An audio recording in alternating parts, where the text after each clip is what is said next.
They thought he was just another quiet kid in a hoodie, invisible in the chaos of a top-tier university lecture hall. But Eli Turner wasn't just another student. He was the kind of mind that didn't ask for attention. It commanded it when it mattered most. It was a brisk Tuesday morning in the University of Michigan's Advanced Mathematics Wing. The morning sun filtered through tall windows, painting golden lines across rows of tense students. Pages rustled. Pens tapped nervously. The air buzzed with last-minute calculations. At the center of the tension sat Professor Renee Caldwell, a name spoken with equal parts fear and admiration throughout campus. Her reputation was legendary, sharp, direct, and mercilessly brilliant. She didn't tolerate mediocrity. She didn't tolerate much at all. When she entered the hall, her heels clicked like a metronome of doom. Conversations died mid-sentence. "Last week we covered multivariable limits," she snapped, chalk in hand. "Today, Laplace transforms. Let's begin." With fluid motion, she filled the chalkboard with an intricate system of equations. Her handwriting was flawless, her rhythm practiced.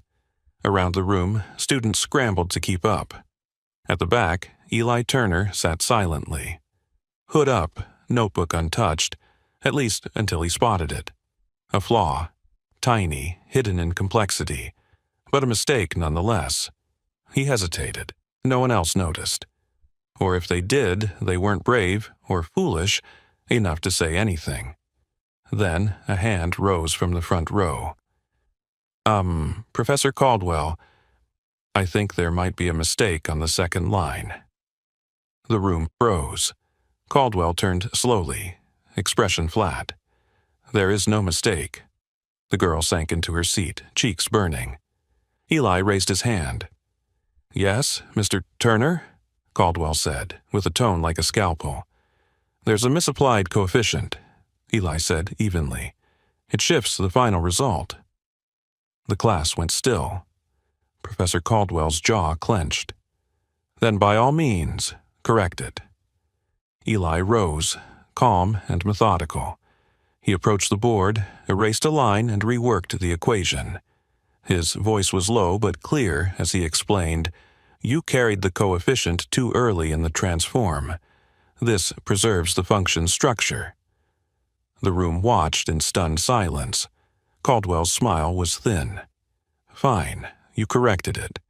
Congratulations, no warmth, just acknowledgement." Eli returned to his seat, unmoved by the buzz around him. But something in the room had shifted. Power, even intellectual power, had subtly changed hands. Professor Caldwell sensed it, which is why she didn't move on. "If Mr. Turner is so confident," she said, already turning back to the board, "perhaps he'd like to try something more challenging." She scrawled a monstrous equation, a brutal cocktail of multivariable integrals and nonlinear twists. It stretched the full length of the board. Heads turned, eyes widened. She tapped the final symbol. "This should be a fair challenge." Eli stared up at the sprawling equation. A challenge, yes, but also a message. She was trying to put him back in his place. He knew it. Everyone did, but he stood anyway. A few students chuckled quietly. Caldwell's impossible problems were infamous across campus. Even some of the best students whispered they were designed not to be solved, just to humble. Eli stepped up to the board. No bravado, no theatrics, just quiet precision. He lifted the chalk and began. His strokes were clean, deliberate. Each line flowed naturally into the next, the chaos of the equation slowly transforming into something beautiful. Structured, elegant, clear. The room shifted from amusement to awe. Eyes narrowed. Pens stopped. People leaned in, breath held. Halfway through he paused, then turned his head toward Professor Caldwell. "Would you like the solution expressed in exponential terms or using sine and cosine?" A murmur rippled through the room. Caldwell's face tightened. She nodded, once. Eli kept going. His voice was calm, his logic seamless. He boxed the answer, set the chalk down, and returned to his seat without looking back. For a long beat, no one spoke. Then Caldwell approached the board. She stared at the solution, line by line, searching for any excuse to tear it apart. She found none. "You skipped a step," she said, her voice clipped. Eli looked up. "I did the partial fraction decomposition mentally. I can write it out if you'd like." He wasn't smug, he wasn't even defensive, just factual. Caldwell paused, then said, "No, that won't be necessary." The silence that followed was dense. Students whispered. Some grinned, others just stared. A few exchanged glances that said, "Did that really just happen?" But it wasn't over. The next class session came with a tension so thick you could cut it with a protractor. Students entered the hall in hushed clusters, eyes darting toward Eli, who sat, as he always did, hood up, notebook open, pencil tapping. He didn't lean into the attention. He didn't acknowledge it at all. Professor Caldwell entered a few minutes later, a manila folder under one arm and a coffee in the other. She scanned the room until her gaze locked on him. "We have an announcement," she said, tone cold and precise. "The university has been invited to participate in this year's Collegiate Mathematics Symposium." The room buzzed. Eyes widened.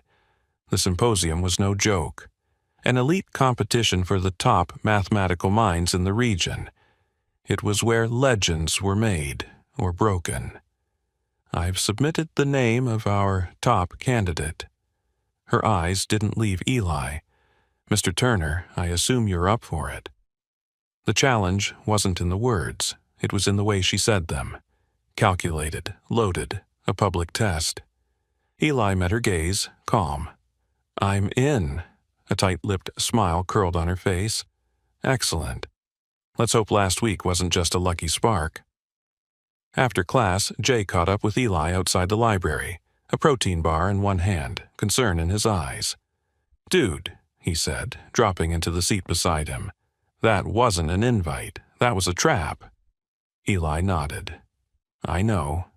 "She's pissed. You embarrassed her.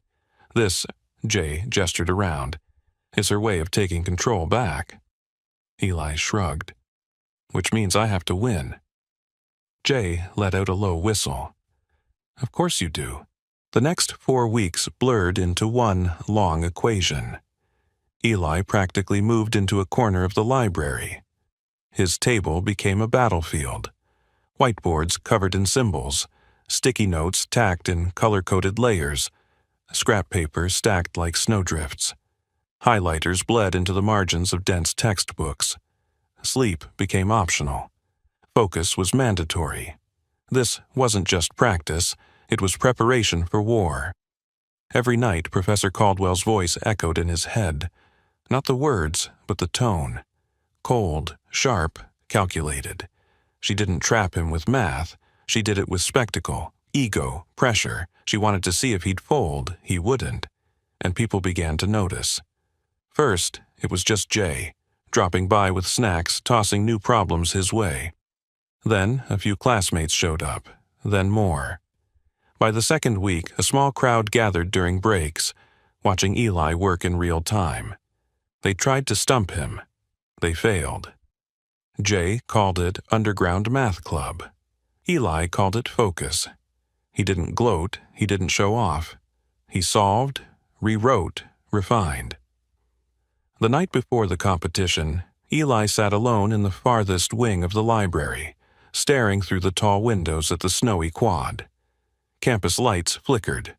Snow dusted the bell tower. He didn't feel ready, not because he doubted his ability, but because he understood the stakes. This wasn't about one exam. It wasn't even about Professor Caldwell anymore. It was about every student who had ever been belittled, dismissed, underestimated, especially by people like her. This was no longer just math, it was narrative. It was power. At dawn, Eli boarded a shuttle headed east.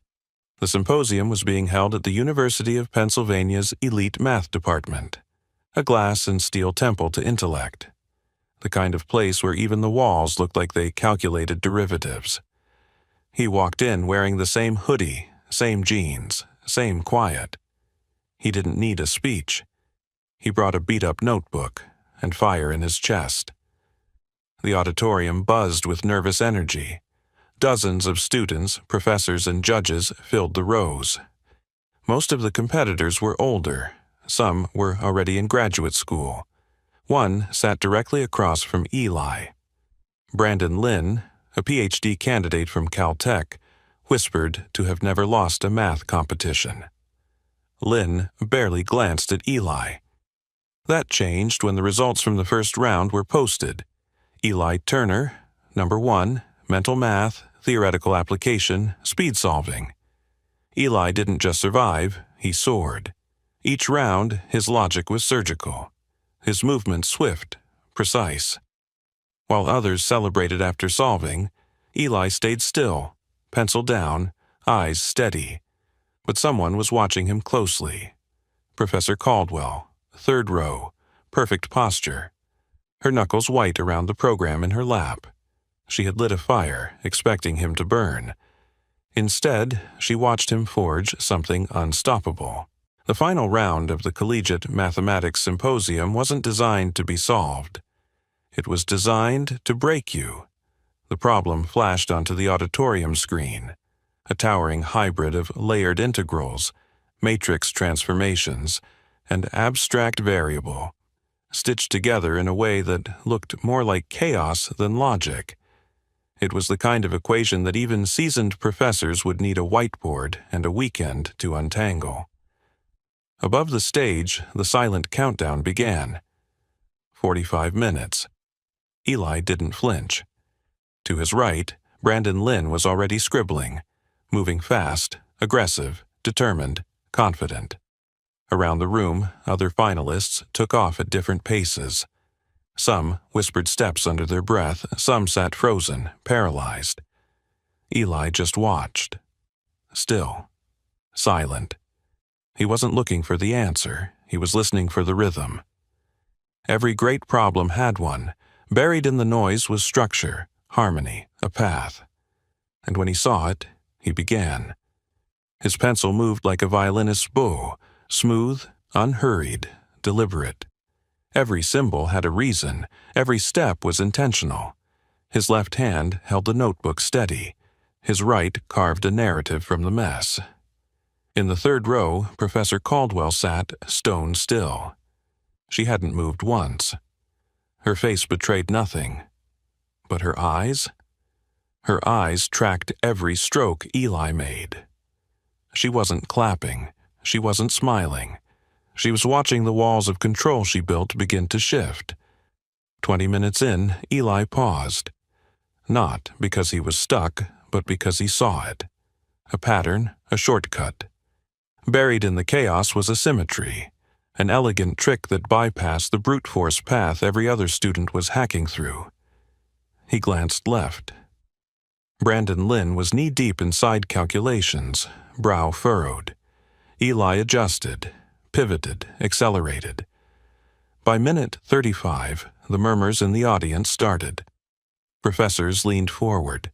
Judges exchanged glances. The tracking monitor, measuring progress silently, showed Eli nearing completion. The others were still midway. In the 3rd row, Caldwell's leg began to bounce. Barely noticeable, but there. She had pushed him into this competition to make a point, and now she was watching him make history.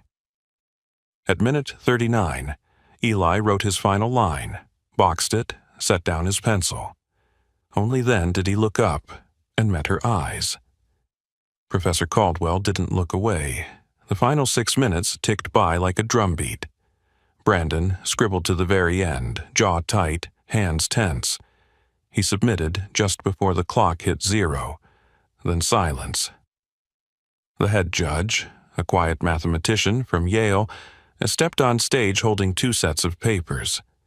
He studied both, compared them to the master solution, flipped through pages with mechanical precision. The room was so still you could hear the snow fall outside. Finally, the judge stepped to the microphone. After careful review, we have our winner. Representing the University of Michigan, Eli Turner. The room erupted. Cheers, whistles, gasps.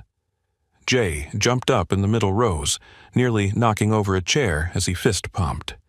Eli didn't react. Not yet. He just breathed, slowly, deliberately, and walked to the stage. No swagger, no showmanship, just calm. He accepted the engraved trophy with a small nod. Cameras flashed. Professors offered polite congratulations. Brandon Lynn shook his hand. No bitterness, only respect. In the 3rd row, Caldwell clapped once, twice, then stopped. Their eyes met one more time, and this time her expression had changed. No condescension, no test, no challenge. Just a quiet nod of acknowledgement. The morning after the symposium, campus felt different. The usually quiet math corridors buzzed with low conversations. Students who had never spoken to Eli Turner now nodded at him in passing.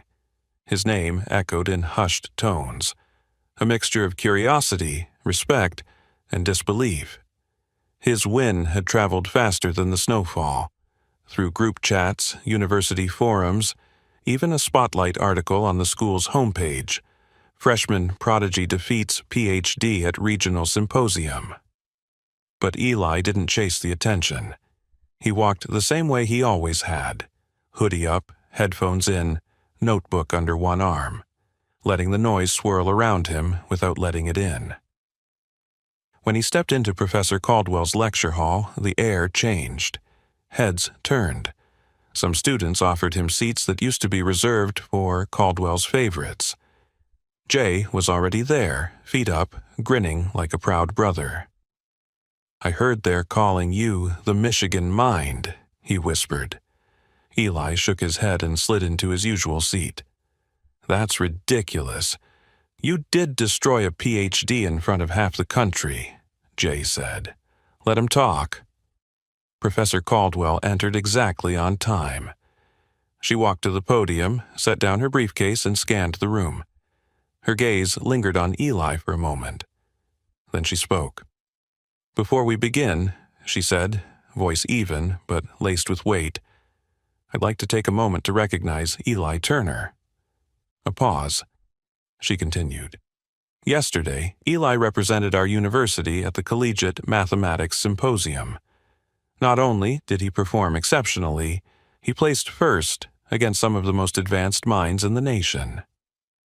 There was applause, some loud, some respectful. Jay let out a celebratory whoop that made a few students chuckle. Caldwell allowed the sound to settle. "It's not easy to rise to a challenge," she added, "especially one you didn't ask for. Eli did, and he succeeded." Her eyes met his again. For the first time, no walls, no games, no power plays, just honesty. If anyone here still believes brilliance only comes in a certain package, think again. Then she turned to the board and began her lecture.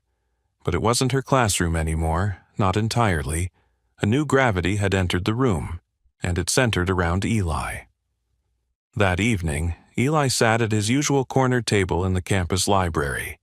The notebook in front of him was filled with half-finished equations. The symposium trophy sat tucked in his bag, untouched. Not because it meant nothing, but because what really mattered couldn't be engraved into metal. As he traced the lines of a new problem, one he wasn't assigned, one he wasn't required to solve, the door creaked. Footsteps approached. He looked up. Professor Caldwell. She stood beside his table, holding a white envelope. "May I?" she asked. He nodded, curious but composed. She sat across from him and handed him the envelope. "The department is nominating you for the National Undergraduate Fellowship," she said. It's early, but after what you did, the committee agreed unanimously. Eli blinked. I didn't even know I was being considered. You weren't, she said with a faint smile. Until you made us see you.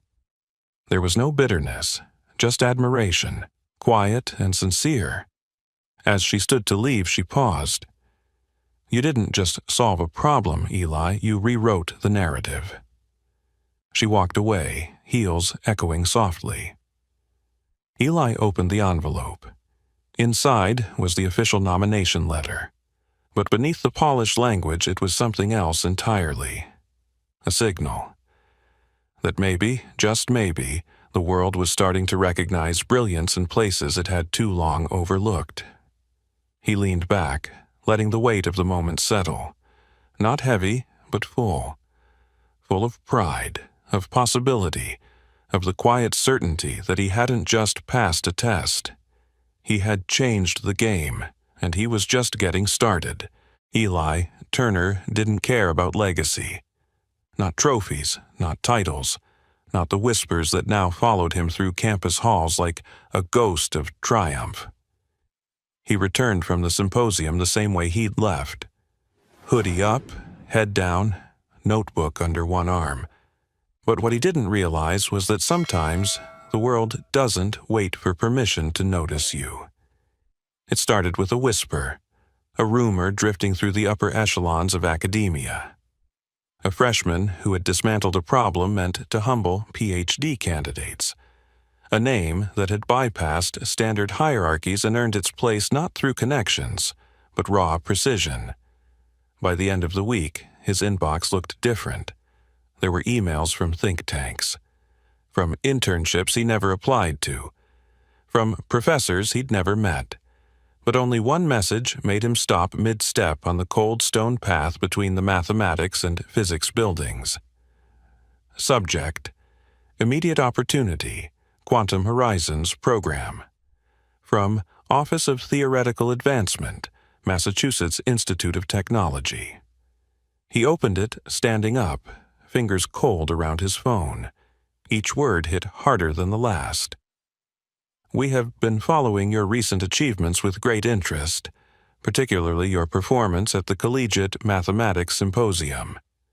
Based on your demonstrated capabilities, we are extending a conditional invitation to the Quantum Horizons Winter Cycle. His breath caught. Eli knew the name. Everyone in STEM did. Quantum Horizons wasn't a program. It was an orbit, an elite invitation-only initiative for young minds on the edge of genius. Past participants had gone on to lead breakthroughs in quantum computing, space-time engineering, predictive AI. It was myth wrapped in reality. There was no application. There was only selection. And now they had chosen him. But the message continued. Participants must present a novel theoretical framework or original model with demonstrable potential for future research or innovation. This proposal must be submitted in full within 14 days of this notice. No extensions. Eli reread the paragraph 3 times. His thumb hovered over the screen, not scrolling, just holding the moment still. No extensions, no second chances. Jay found him in the cafeteria 10 minutes later, food tray in hand, already mid-sentence before realizing something was off. Hey, I was thinking, yo, dude, you good? Eli slid his phone across the table. Jay picked it up, scanned the email, then whistled low. No way. Quantum Horizons. Are you serious? This is NASA level, MIT level, science fiction level. Eli nodded once, quiet. Jay looked at him, expression shifting from excitement to something heavier. They want a new idea? Original theory, Eli said. Applied math or predictive systems. Something they haven't seen before. 2 weeks? That's suicide, man. Eli didn't reply. His mind was already somewhere else. That night he didn't sleep. He sat at his usual table in the far corner of the library, under the flickering light. the rest of the room abandoned to midnight silence. His trophy from the symposium, still tucked away in his backpack, remained untouched. This wasn't about the past. It was about what came next. He stared at the blank page in his notebook. Not afraid, just uncertain. For the first time in a long time, he had no clear path forward. No fixed solution waiting just beneath the surface. Because this wasn't just a problem, it was a question. What do you believe in enough to build from scratch? He started scribbling, not solutions, not equations, just words. Entropy, prediction, structure from noise, behavioral collapse, chaotic harmony, the math of instinct. He paused on that last phrase, tapped the pencil twice. The math of instinct. A thought sparked, small, fragile. What if instinct, human intuition, could be modeled? What if emotion and behavior could be represented as a complex system of variables and change? What if he could build a predictive framework for human decision-making? Not deterministic, but probabilistic. Not static, but responsive. His fingers twitched. He pulled out a fresh page. This wasn't just an idea, it was a seed, and it had 2 weeks to grow into something that could change everything. 3 days in, Eli Turner hadn't left the library. Not really.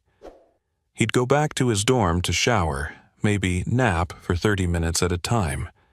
But his real home had become a rectangle of light at the far end of the second floor, a fortress of whiteboards, notebooks, and silence. By the third night, even the janitors stopped asking questions. His theory was taking shape, but like all complex systems, it didn't grow in straight lines. It spiraled. It doubled back on itself. Sometimes it bloomed, sometimes it collapsed. He called it intuitional mapping. The core idea was this: even the most irrational human choices follow patterns, micro-patterns, the kind too fast, too fluid for traditional models to see. But what if you treated decision-making like weather systems? Something that could be predicted, not precisely but probabilistically, using fractal logic and behavioral triggers. It wasn't perfect, but it was possible. And Eli was obsessed. He mapped case studies, scraped real-world data, modeled game theory outcomes, wove in nonlinear feedback loops. He referenced everything from neuroscience papers to crowd dynamics in urban planning. He barely ate, barely spoke. Jay tried to drag him out on night 4. "Bro, you need sleep, water, a single vegetable." Eli didn't look up. "I'm close." Jay sighed, tossed a banana next to the graph-littered notebook, and left without another word. It wasn't that Eli thought he was smarter than anyone. It was that this mattered. Every part of him remembered what it felt like to be invisible, to be passed over, underestimated, sidelined. And now he had a chance to build something that might change how intelligence was seen, understood, respected.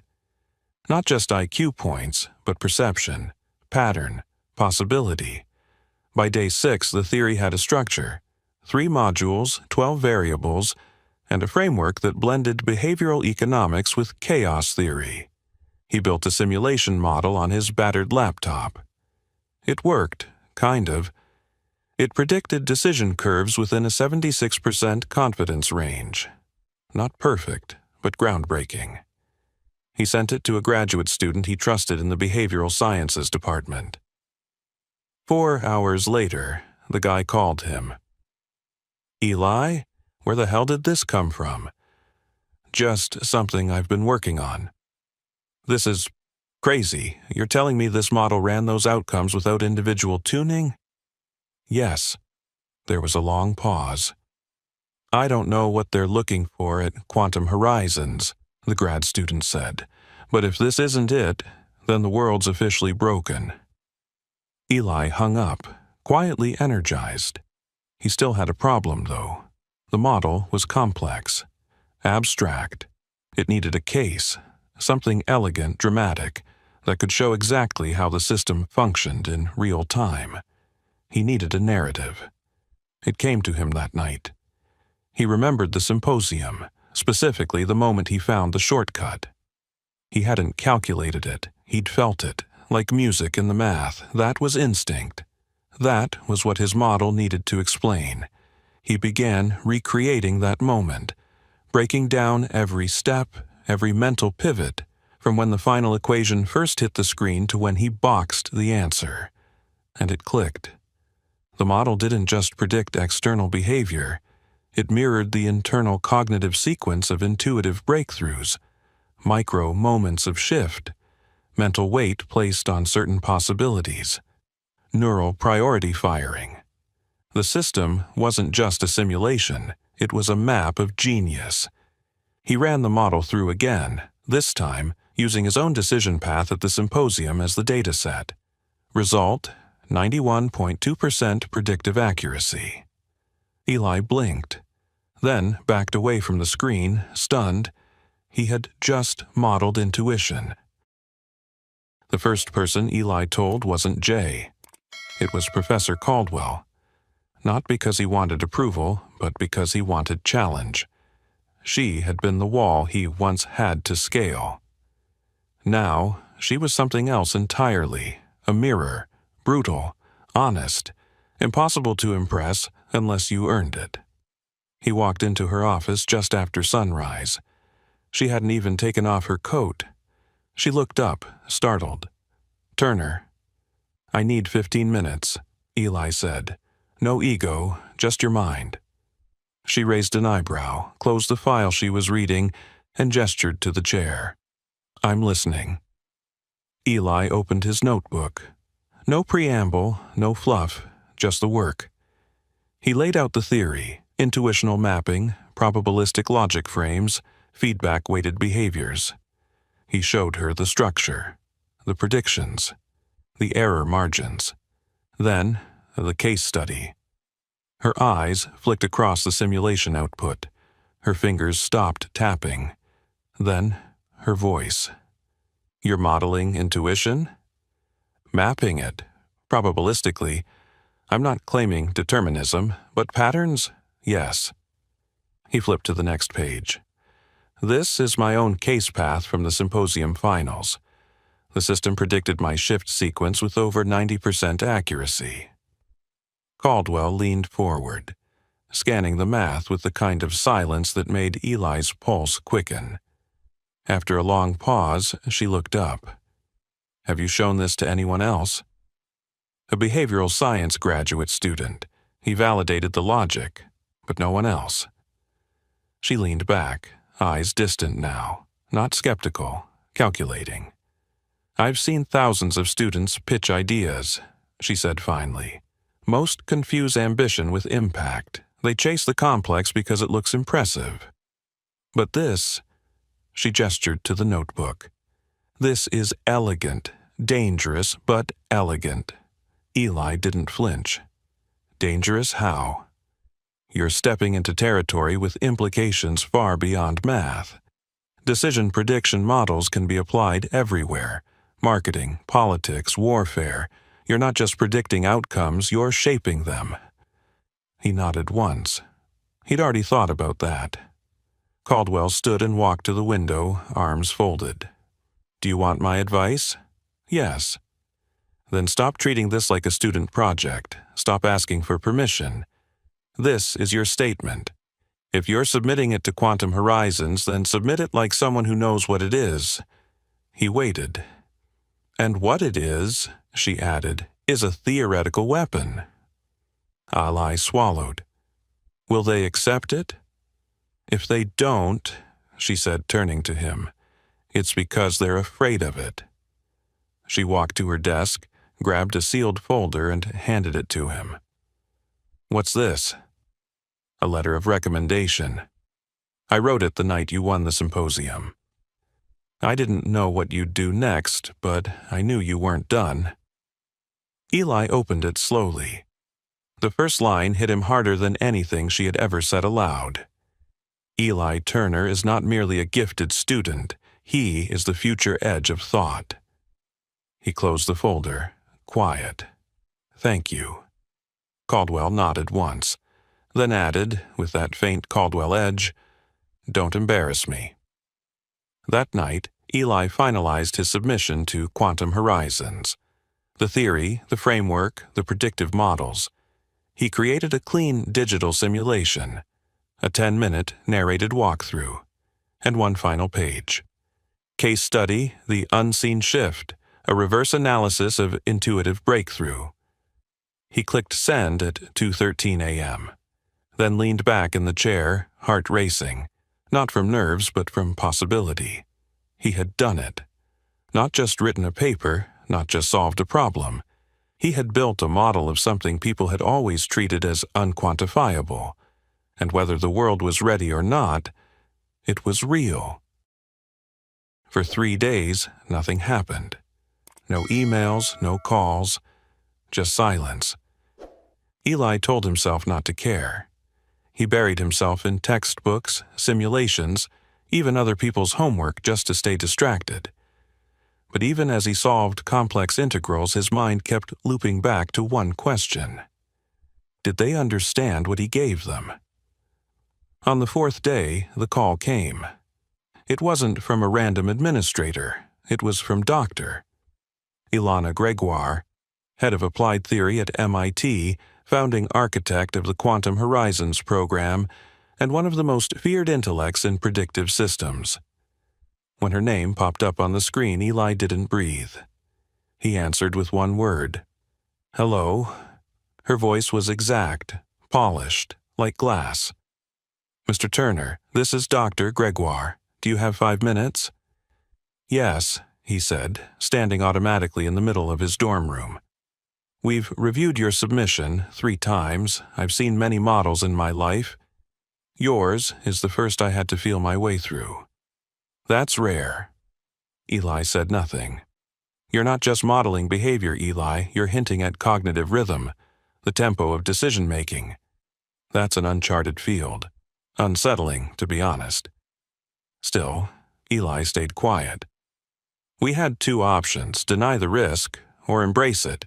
She paused, then added sharply, Welcome to Quantum Horizons.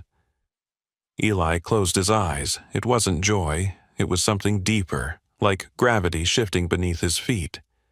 A confirmation, not just of his theory, but of everything he knew, quietly, all along.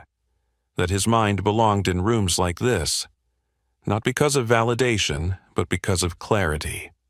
Dr. Gregoire continued. You'll fly to Cambridge next Friday. Orientation is closed door. You'll be presenting to a panel of our resident faculty. 1 hour, no slides, just you, a board, and your theory. No slides. Ideas this big, she said, need to stand without projection. And then, just before hanging up, prepare yourself. This isn't just an opportunity, it's pressure at a different frequency. The line went dead. By the next morning, the news had leaked. Jay found out before Eli even told him. He burst into their usual study spot holding 2 coffees and a look of exaggerated betrayal. You got into Quantum Horizons and didn't tell me. I didn't tell anyone. That's worse. Jay plopped into the seat across from him and pulled out his phone. They already posted the list.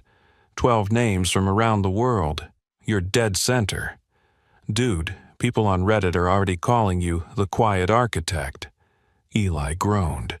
That's worse than the Michigan Mind. Jay grinned. You're officially a brand now. But beneath the teasing, Eli felt something heavier. Not fear, not even nerves. Just readiness. For the first time in his life, he wasn't being underestimated. He was being expected. In the week that followed, Eli trained like an athlete. Not with dumbbells, but with whiteboards. Timed lectures, cold defenses. He stood in front of Caldwell 4 times and let her shred him each round. You're rambling here. This jump in logic will lose half the room. You need to show the human cost, not just the numbers. And finally, now That's how you earn a room's silence. The night before his flight, Jay dropped by with snacks, a hoodie, and a message scribbled on a post-it. You're not just the math, you're the meaning behind it. Eli packed it in his notebook. Just before midnight, Professor Caldwell stopped him outside the library. Cambridge is a fire. Stay centered. I will. She paused. Then, more quietly, and Eli, you're not representing just the school anymore. Eli nodded once. He understood. He was representing the future of a different kind of brilliance. The door was unmarked. Just polished wood, set into a corridor of glass and silence. No grand title, no brass plate. Just a quiet gravity that said, only enter if you belong. Eli stood in front of it for a second longer than he meant to. Not from hesitation. From recognition. This was the room that would either crown his theory or dissect it until there was nothing left. He pushed the door open. Inside, a circular chamber, sleek and surgical. A single whiteboard at the center. A long, half-moon table facing him, with 6 chairs already filled. One by one, the legends introduced themselves. Dr. Ilana Gregoire, Applied Systems Theory. Dr. Youssef Khan, Neural Pattern Modeling. Dr. Sophia Matsuda, Behavioral Economics and Game Theory. Dr. Reyes, Mathematician, MIT Media Lab, and 2 others from CERN and DeepMind. Each name was a published storm. Eli nodded to each, calm, still. He wore his usual hoodie, but his hands were steady. No notes, just the model inside his mind. Gregoire was first to speak. You'll have 1 uninterrupted hour, then questions. Begin when ready. Eli walked to the board, picked up the marker, and for a moment, he didn't write. He just looked at them. Not with defiance, but with intention. Then he began. He didn't open with jargon. He didn't hide behind math. He started with a question. What if instinct is just information? Moving faster than we know how to measure? That made 2 heads tilt. 1 eyebrow raise. He continued. What if intuition, the gut feeling, the leap of logic, the spark in the dark, isn't magic or mystery and but pattern? Not visible in isolation, but when layered, when weighted, when framed, predictable. He turned and wrote 3 words on the board. Trigger, pressure, pattern. Every decision begins here, he said. The conscious ones, the reflexive ones, even the ones that surprise us. He explained how his model, intuitional mapping, tracked micro-patterns of behavior under duress, how it used a feedback-weighted loop to account for shifting cognitive priorities, how it treated human intuition like a chaotic function, not linear, but not random either. He moved with precision, his voice low, but filled with clarity. Every line he wrote revealed another layer. Each equation not just a formula, but a story of why people do what they do when it matters most. He demonstrated how the model handled real data. A social collapse scenario, a market panic, a soldier's decision in a 0-second window. He didn't show graphs, he showed moments, and how math could finally explain them. By minute 42, the room had shifted. Gregoire wasn't blinking. Matsuda was taking notes. Reyes was leaning forward, hands clasped tight. At minute 53, Eli paused, turned back to the board. I used to think intuition was a gift, he said. Now I think it's a system, one we've just never dared to map. He boxed the final equation, stepped back, and for the first time he smiled, barely.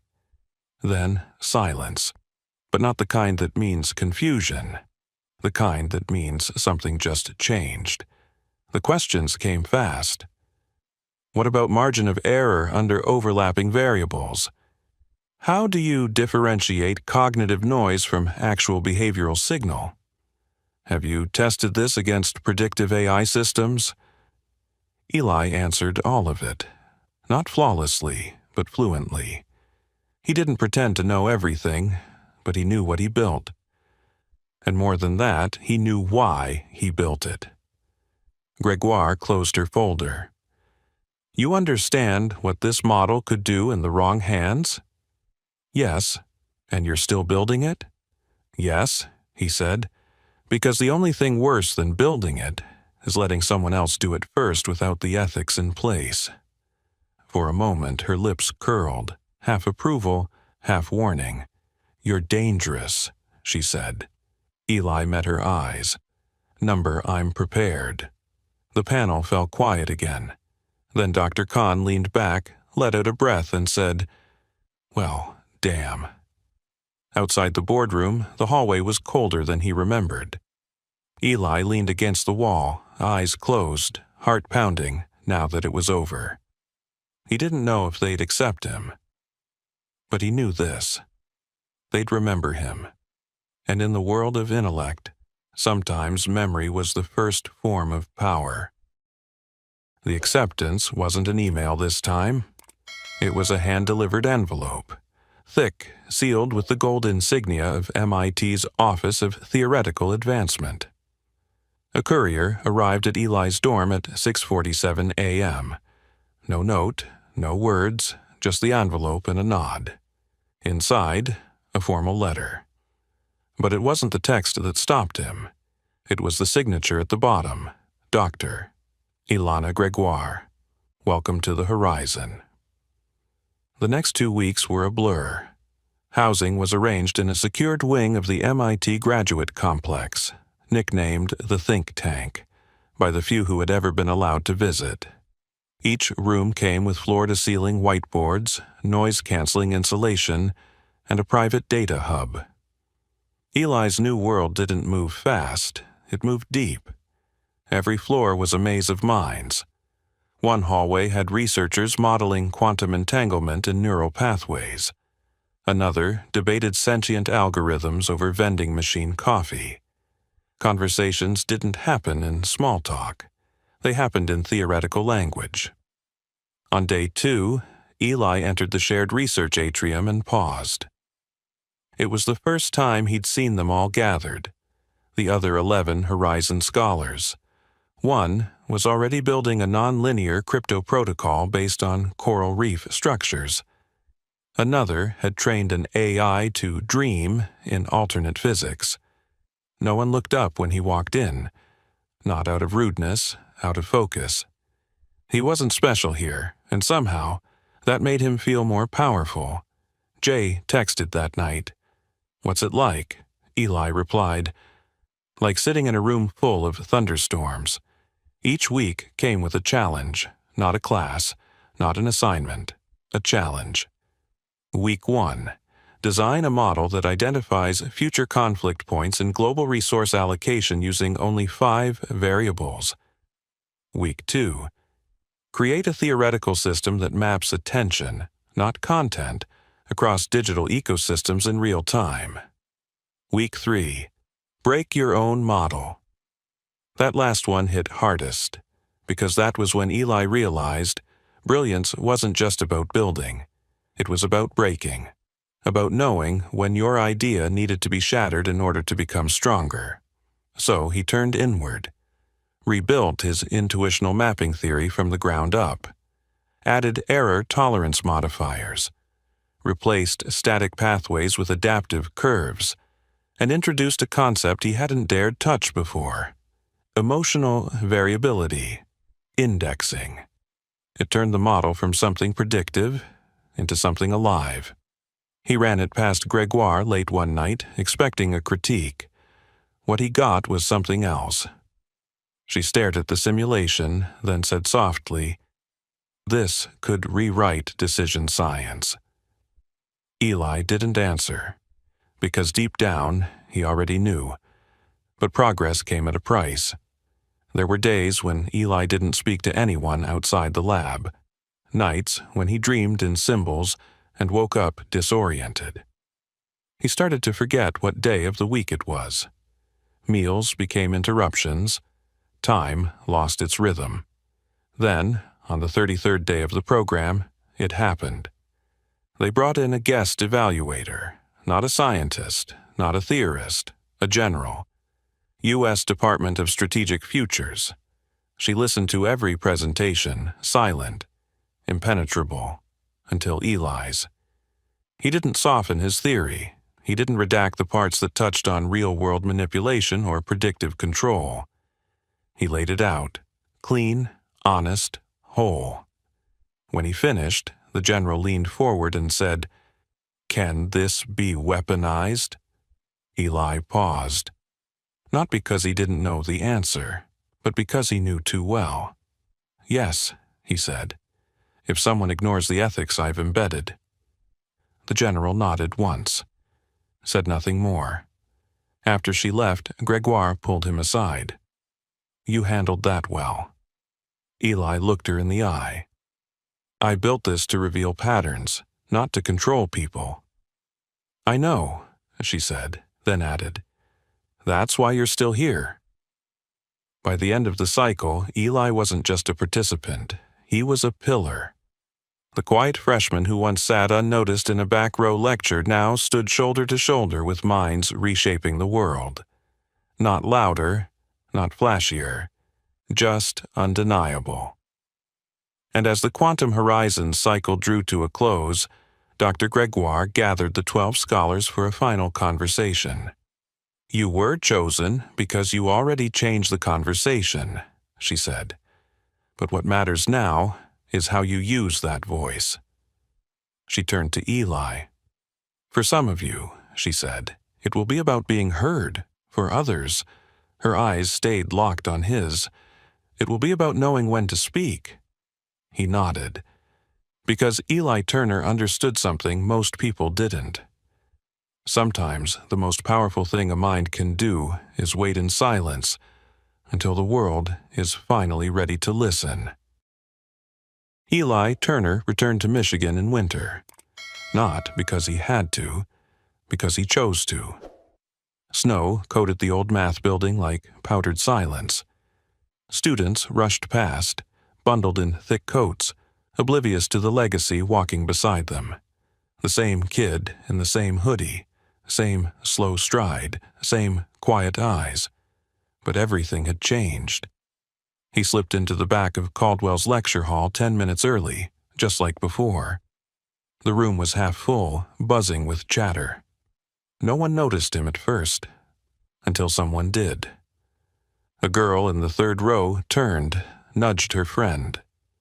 The whispers spread like ink in water. By the time Caldwell entered, 5 heads had already turned. When she spotted him, she didn't blink, just offered the faintest nod before setting her bag down. "Today's topic," she said, "is less about solutions, more about systems, and how understanding the structure behind the problem is sometimes more important than solving it." She paused, just long enough to let the words land. Eli didn't smile, but he felt it. He didn't stay for the full lecture. Instead, he walked to the library, the same corner table. Same scratch marks on the desk, same uneven light. But this time, something waited for him. An envelope. Handwritten, no name, just 4 words. For when it matters. Inside, a faculty invitation. Guest lecturer. Systems of Intuition. Spring session. A blank space followed the title, waiting for his input. And beneath that, in Professor Caldwell's handwriting, "You don't have to be loud to be heard.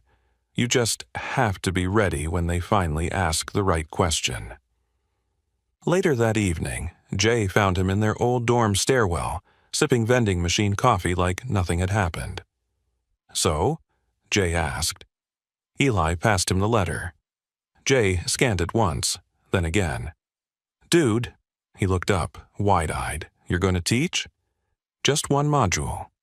"But still, you went from that quiet freshman to this in under a year." Eli didn't respond right away. Then, maybe that's the point. Jay leaned against the railing. "I heard MIT offered you a full research grant." "They did." "And you turned it down?" paused it. Jay blinked. Why? Eli stared out the window. Snow swirled against the glass like equations in freefall. Because brilliance shouldn't leave behind the places that never expected it. That spring, the lecture hall filled to standing room only. Students who had once passed him without a glance now came early. Some brought notebooks. Others just brought curiosity. When Eli stepped to the podium, he didn't clear his throat, didn't wait for silence. He just spoke. Calm, steady, intentional. He told them about patterns buried in chaos, about the rhythm of human decisions, about the math of moments no one thought could be measured. But more than that, he told them this. You don't need permission to be brilliant. You don't need the spotlight to matter, and you don't have to shout to shift the system. At the end of the lecture, a student raised her hand. You said intuition can be mapped, but how do you know when to trust it, when everyone else tells you you're wrong? Eli paused, then answered softly, when your silence still echoes louder than their doubt. Years later, his model would become a cornerstone of behavioral AI. His lectures would be referenced across disciplines, from economics to emergency response strategy. And yes, his name would appear in textbooks, cited with phrases like Turner equilibrium and the pattern of instinct. But ask anyone who knew him back at Michigan, and they'd tell you the same thing. He never chased legacy. He built it quietly. One chalk line, one breakthrough, one unspoken shift at a time. Because in a world built to reward noise, Eli Turner proved that silence, when earned, speaks louder than anything. They thought it ended with one equation. In part 1, Eli Turner silenced a lecture hall with nothing but a piece of chalk.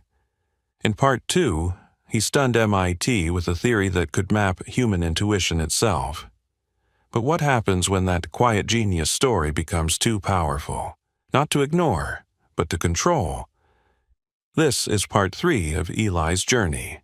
And this time, the system doesn't just want to challenge him, it wants to own him. If you're ready to see what happens when brilliance meets real power, hit subscribe, tap the notification bell, and let's begin. It started with the second envelope, but this one didn't come by courier. It was waiting for him on the whiteboard. Pinned there with a single magnet, like someone wanted it to be found. Eli stood frozen for a second. The whiteboard was full of ideas.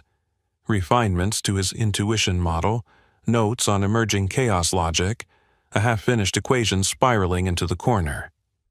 But that envelope pulled everything into silence. No name on the front, no logo, just wait. He opened it and read it 3 times. Top secret clearance. Provisional Access Department of Strategic Pattern Forecasting. Federal Defense Liaison Unit. Confidential evaluation request. Immediate response required. He didn't speak. He just sat down and stared at the paper. The language was clinical. Cold, precise, but underneath it was something else. Urgency. And beneath that, something darker. The U.S. government wanted to contract his model, not for academic research, not for predictive learning, but for threat forecasting, crowd movements, rebellion triggers, leadership stability metrics, psychological manipulation zones. And the worst part? They understood it. Fully, not just the math, the power behind it. Jay found him in the lab hours later, still sitting there. You okay? Eli held out the letter, said nothing. Jay read it, his mouth tightened. Damn. I didn't ask for this, Eli said quietly. Jay sat down across from him. They don't care. You made something no one else could. That means they think it's theirs now. Eli looked down. The weight wasn't just pressure, it was clarity. He built the model to understand people, not to control them. That evening, he met with Gregoire. He didn't schedule it. He just showed up at her office, the letter in hand. She didn't look surprised when she saw it. "You knew?" "I suspected," she said. "They've been watching your progress since the boardroom presentation." "And you didn't warn me?" "I warned you when I told you the model was a weapon." He set the letter down on her desk. "They want exclusive access." She stared at it for a long moment. Then, "You have two options, Eli. Say no, and they'll find someone to build a copy. Cruder, maybe, but still functional. Or say yes, and fight for influence from the inside." Eli's jaw clenched. "What would you do?" Gregoire gave him a long, unblinking look. "I'm not you." That night, Eli couldn't sleep. Not because he didn't know what to do, because he knew exactly what this meant. All his life he had worked in silence. Worked to be seen, to be heard. And now that he finally was, it came with a price tag. Brilliance always did. But what haunted him most wasn't the power they were offering him. It was how easy it would be to say yes. The meeting wasn't in Washington. It was in a private suite above a banking tower in Chicago. Sterile, soundproof, with no clocks, no windows, and no pretense. Eli sat across from two men in suits. Not military, not overtly political, but with the kind of posture that said, "We don't ask twice." Between them sat a laptop, already open to a digital version of his model, annotated, color-coded, optimized, without his permission. "You've already reverse-engineered parts of it," Eli said, voice calm. The man on the left smiled, not kindly. "We're invested in understanding potential tools. Yours just happens to be one of the most powerful we've seen in a decade." Eli folded his arms. "It's not a tool, it's a framework for understanding decision-making." The second man leaned forward. "And frameworks are most valuable when they predict instability before it happens.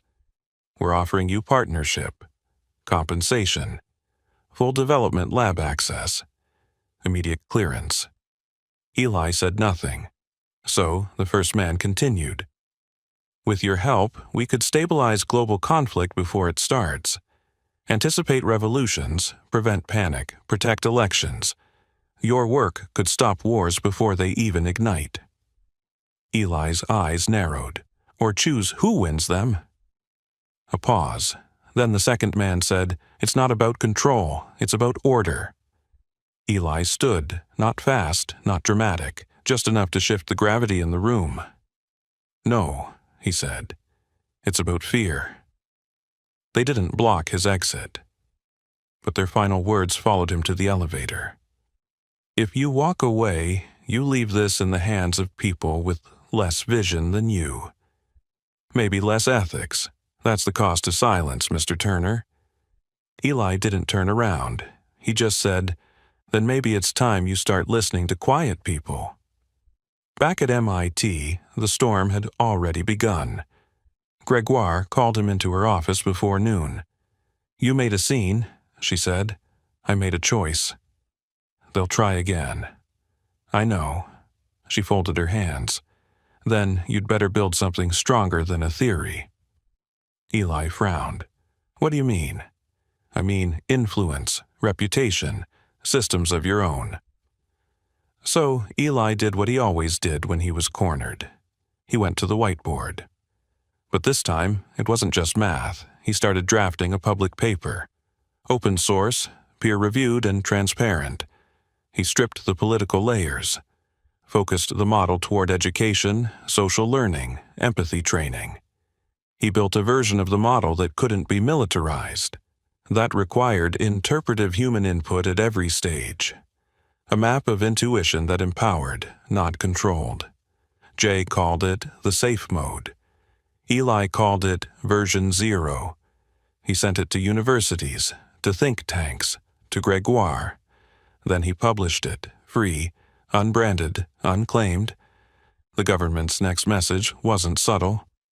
A week later, he received a package, no return address. Inside, a copy of his paper, redacted, highlighted, annotated with military applications scrawled in the margins. No threat, no offer. Just this note. You can make it public. We can make it useful. That night, Eli sat on the roof of the graduate building, notebook on his knees, the city buzzing far below. He didn't look angry, he looked focused. Gregoire sat beside him, uninvited, holding 2 cups of coffee. "I told you," she said. Eli nodded. "I know." She handed him a cup. "They're not afraid of the model," she added. "They're afraid of the fact that you still control it." He looked down at his pages.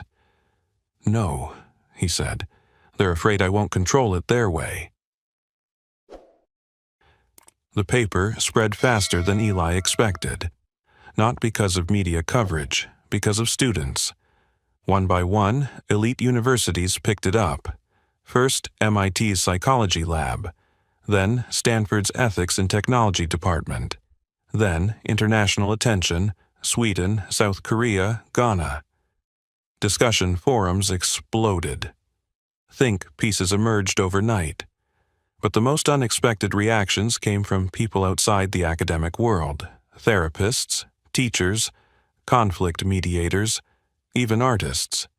They weren't trying to weaponize the theory. They were using it to understand people. Version 0 wasn't just math anymore, it was a mirror. And for some people, it was too honest. At a closed-door roundtable, Eli was invited to discuss his model with a panel of researchers and industry experts. Cameras were off. Names weren't disclosed. But the tension in the room was unmistakable. "You realize what you've done," one behavioral scientist said, barely masking his contempt. "You've created a diagnostic tool for power dynamics and made it free." Eli nodded. "Yes," another voice chimed in. "And you're okay with people applying this to things like negotiation, persuasion, even relationships." "It already happens every day," Eli replied. "I just made the system visible." "But that's exactly what's dangerous," someone else snapped. "People don't want to see how predictable they are." Later that week, he walked through campus and overheard 2 students talking. "I don't know, man. It's kind of creepy, like someone could use that model to know me better than I know myself." "Or maybe," the other replied, "it just shows us how often we pretend we're acting freely, when we're really following invisible patterns." Eli didn't interrupt. He just walked on, quietly. That was the point. He didn't build the mirror to make people comfortable. He built it to make them see. But not everyone wanted to see. Within a month, critics began attacking the model online. "He's oversimplifying the complexity of human behavior. This is just a repackaging of behavioral economics. Another tech savant trying to play philosopher." Eli didn't reply to any of them, but the pressure crept in like static. Not from strangers, from within. That night, he sat with Gregoire on the edge of the courtyard fountain. Cold wind, empty sky. "You expected this," she said. "Yes," he admitted. "Then what's bothering you?" He stared at the water. "I can't tell if I made something helpful, or just exposed something people were never meant to see." She didn't answer right away. Then, "Most people spend their lives trying to escape themselves." You handed them a map back to the core. That's not cruelty. That's clarity. Eli looked up, but clarity hurts. "Sometimes," she said, "but it also heals." 1 week later, a university in Brazil used version 0 to help train peer mediators in conflict zones. A nonprofit in Detroit began using the model to teach emotional literacy to high school students. A mental health startup in Kenya used its pattern framework to improve trauma recovery tools. None of these made headlines, but Eli tracked them all. Not to measure impact, but to remember why he built it in the first place. Then, one night, his phone lit up with a text from Jay. "Bro, they just used your model to settle a labor strike in Norway. 20 minutes of structured dialogue." Eli stared at the screen, smiled. Just a little. Not because he was proud, but because finally people weren't just using the theory to measure intelligence. They were using it to restore connection. It started with a headline: "Predictive Model Sparks Political Uproar in Eastern Europe." Eli stared at the news alert on his phone. One of the political opposition parties had used version 0 to simulate the public response to a policy proposal, then accused the government of pre-programming their counter-strategy. Social media called it manipulation. Protesters called it proof of mass control. Eli didn't reply to the article. But inside, something shifted. He didn't create this for politics, and yet, somehow, politics found it anyway. Over the next 2 weeks, he watched the ripple effect. News outlets split into 2 camps. One called him a visionary, the other called him a threat. Influencers praised the model as a breakthrough in human psychology. Pundits warned it could erode free will by making behavior predictable. A tech CEO tweeted, "Eli Turner is what happens when genius has no leash." And beneath it all, one constant remained. No one asked what Eli wanted. He sat with Jay in a diner off campus, paper napkin in one hand, phone face down. Jay chewed a bite of waffle. "You okay?" Eli shook his head. Jay sighed. "You knew this might happen." "I thought they'd understand the intent." Jay raised an eyebrow. "Eli, the world doesn't care about intent. It cares about power. You gave it something that sounds like magic, and now everyone's trying to bottle it." Eli looked out the window. The snow was falling again, same way it had that day he received the MIT invitation. Only now, he wasn't being invited, he was being claimed. The next morning, Gregoire called him to her office. No small talk, just a single question. "Have you considered pulling the paper?" Eli hesitated. "It's already out there." "Not legally. You still hold authorship. You can retract the formal version." "And pretend it never happened?" "No," she said, "but you can slow the acceleration." Eli folded his arms. "And if I don't?" She met his gaze. "Then I hope you're ready to be weaponized." That night, Eli stood in front of the whiteboard. Not to build, to erase. Not the equations, not the structure, but the question. Why did I do this? Was it to be seen, to be useful, to matter? Or was it always about control, just done quietly? He didn't know anymore. He picked up the marker and wrote one word across the board.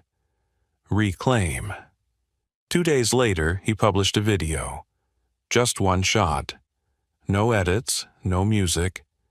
Just Eli in a lecture hall. "I created version 0 to help people see themselves more clearly, but I never wanted it to be used as a tool to control people, only to help us understand the hidden rhythms behind our choices. I won't take the model down, but I am launching a new initiative, an open-source forum to develop ethical guidelines, research protections, and accountability measures. If you want to use the model, you now have a responsibility to help shape how it lives." He ended the video with a line that wasn't in his notes. "Power isn't the ability to predict people. It's the courage to treat them as unpredictable and still choose empathy anyway." It went viral, not because it was flashy, because it was real. It didn't stop the headlines, didn't silence the critics. But it sparked something better. A conversation. Months passed. Version 0 didn't disappear. It evolved. Eli's public initiative, the Open Mirror Forum, gained traction faster than anyone expected. Hundreds of developers, researchers, psychologists, educators joined. It became more than just an ethical board. It became a movement. The model was now being studied not in secret government labs, but in community centers. Not for warfare simulations, but for healing. Conflict resolution, recovery from trauma, social connection. A school district in New Zealand used it to help students understand emotional triggers. A refugee network in Poland adapted it for trauma-informed counseling. A youth program in Chicago turned it into an empathy-building game. None of it made headlines, but that was fine, because Eli had finally realized something. Not all change is loud. On a cold Friday morning, he returned to the same University of Michigan lecture hall where it all began. He stood at the back, hood up, hands in pockets. Professor Caldwell was at the board, older now, still sharp, still terrifying in that don't get this wrong kind of way. But today, something was different. When she saw him, she smiled, just briefly. Then said, loud enough for the class to hear, "If any of you think you're too quiet, too invisible, too unlike what people expect brilliance to look like, just know. One of the most important thinkers of our generation once sat in that back row, silent, until he wasn't." Heads turned. But Eli didn't move, because this wasn't about being recognized anymore. It was about remembering who he was before the noise. After class, Caldwell met him outside the hall. "You look tired," she said. "I'm not tired," he replied. "I'm just different." She nodded. "That's what real growth feels like." He pulled out a folded letter and handed it to her. She opened it. Inside, a single page titled The Mirror Manifesto. It wasn't a theory, not even a paper. Just 21 lines about how we treat each other when we realize we're not that unpredictable, only unexamined. Caldwell read it twice, then folded it slowly. "This is more dangerous than the model," she said. Eli smiled faintly. "I know." Later that evening, he returned to the library, same table, same chair, same uneven light. Only this time he didn't bring equations. He brought people. 4 students sat around him. 2 were first years. 1 was an art major. The last was a kid who had just transferred and didn't speak for the first hour. Eli didn't lead. He listened. He asked questions. He shared his model, but only the parts that sparked curiosity, not control. By midnight, the table was full of notes, diagrams, laughter, and something more important than theory, trust. Before leaving, one student asked him, "Why did you share it with us? You could have kept it locked up, made a fortune." Eli looked down at his old notebook, the one with version 0's first equation, the one he almost never opened anymore. Then he said softly, "Because power isn't what you create.